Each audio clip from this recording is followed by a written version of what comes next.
Pilipinas ay may ipinagmamalaking hagdan-hagdang palayan, ang Iran naman ay merong hagdan-hagdang bahayan. Welcome to Masule, kung saan ang bubong ng mga bahay ay siya ring kalsadang dinadaanan ng mga mamamayan.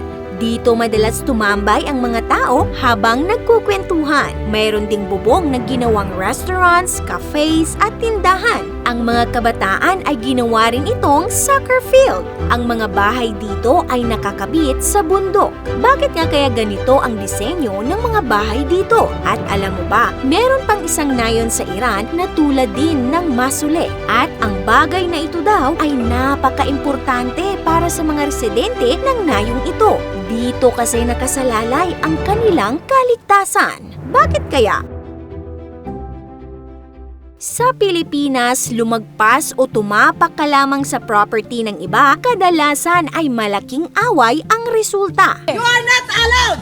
Mapriso ka! Agay! Pero sa Iran, ito ay ikinatutuwa pa nila. Sa probinsya ng Gilan sa Iran, matatagpuan ang nayon na nasa gilid ng bundok Alborz. Ito ay ang Masule Village. Ito ay 1,050 meters above sea level. Marami na tayong nakitang ibang komunidad na matatagpuan sa mga burol at kabundukan tulad ng makulay na Stobosa Valley of Colors sa Benguet. Nandyan din ang syudad ng La Paz sa Andes Mountain sa Bolivia na itinuturing na pinakamataas na capital city sa buong mundo. Pero ang kakaiba sa Masule ng Iran ay ang arkitektura ng mga bahay dito. Ang mga bahay kasi dito ay patong-patong, kung kaya ang bubong ng isang bahay ay nagsisilbing harapan ng bahay ng nasa taas nito. Pero alam mo ba, hindi talaga ito ang orihinal na lokasyon ng Masule. Ang lumang Masule na naitayo noong 2nd century BC na may 6 kilometers ang layo mula sa bagong Masule ay matatagpuan sa Silk Road o yung pangunahing ruta ng kalakalan sa pagitan ng Europa at Asia. Ito ay dating minahan ng iron, kaya ang mga unang nanirahan dito ay mga panday na gumagawa ng armas at iba pang kagamitang bakal.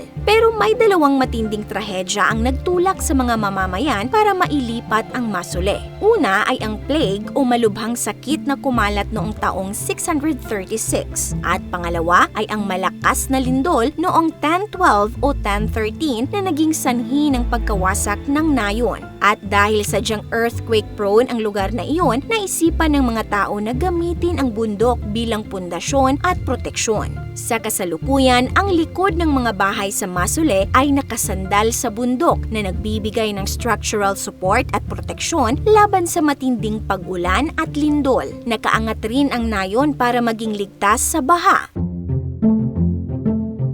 Ang mga bahay sa Masule ay gawa sa putik, bato, kahoy at luwad. Ang mga pader ay may kapal na 70 centimeters hanggang 1 meter para maging resistant to sa lindol. Ang mga bahay ay sadyang ginawang kulay ochre yellow para madali pa ring makita kahit makapal ang fog kapag taglamig. Ang kakaibang arkitektura naman ng mga dikit-dikit na bahay na pahagdan ay tugon pa rin sa limitasyon ng lokasyon. Kinailangan ang ganitong disenyo para magkaroon ng sapat na espasyong daanan ng tao. Ayon sa mga residente, ang kanilang mga bubong ay parte na ng kanilang araw-araw na pamumuhay. Dito kasi sila karaniwang naglalakad-lakad para magpalipas ng oras o di kaya'y makipagkwentuhan sa mga kapitbahay.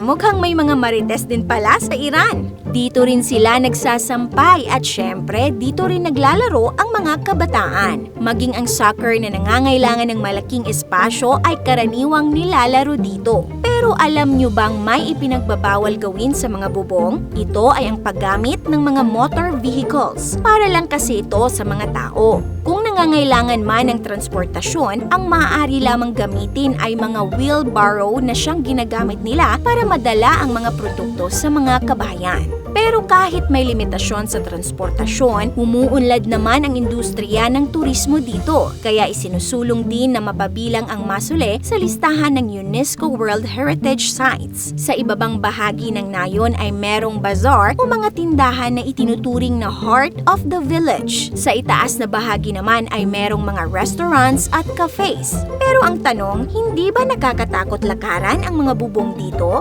Ayon sa isang residente, ligtas naman daw ang ang paglalakad dito dahil napakakapal ng layer ng bubong. Hindi rin naman daw sila natatakot na masira ang kanilang bubong at may lumusot na tao habang naglalakad dahil napakatibay daw nito. Hindi rin naman daw sila nadidistorbo. Ang mga bubong daw ng kanilang bahay ay para sa lahat kaya walang problema kung nilalakaran ito ng mga tao. Masaya pa nga daw silang ibahagi ang kanilang bubong para sa lahat.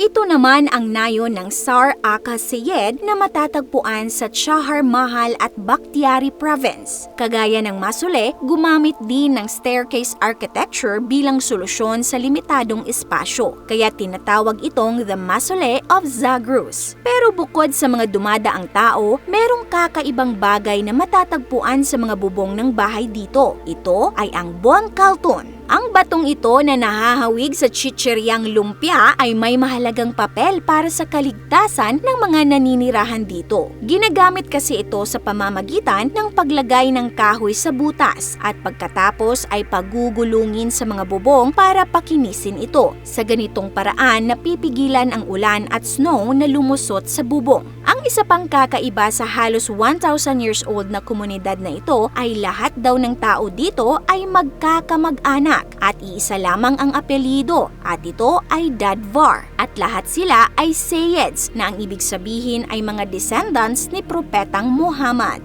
Ang hanap buhay ng mga residente dito ay pagsasaka, pag-aalaga ng hayop at pangunguha ng asin. Talaga nga namang kakaiba ang disenyo ng mga hagdan-hagdang bahayan ng Iran. Pero ang higit na nakakamangha ay ang pagiging bukas ng mga tao na ibahagi ang parte ng kanilang bahay sa ibang tao. Sinasalamin ng bawat bubong na daan ang malasakit ng mga naninirahan dito. Taglay ng komunidad ang damayan na may pundasyong singtibay ng kinatatayuang kabundukan. Ikaw ka-awesome, willing ka din bang i-share ang inyong bubong para maging daanan ng inyong kapitbahay? Paki-comment po ng yes or no. This is your Ate O from Our Republic. Hanggang sa muli and stay awesome!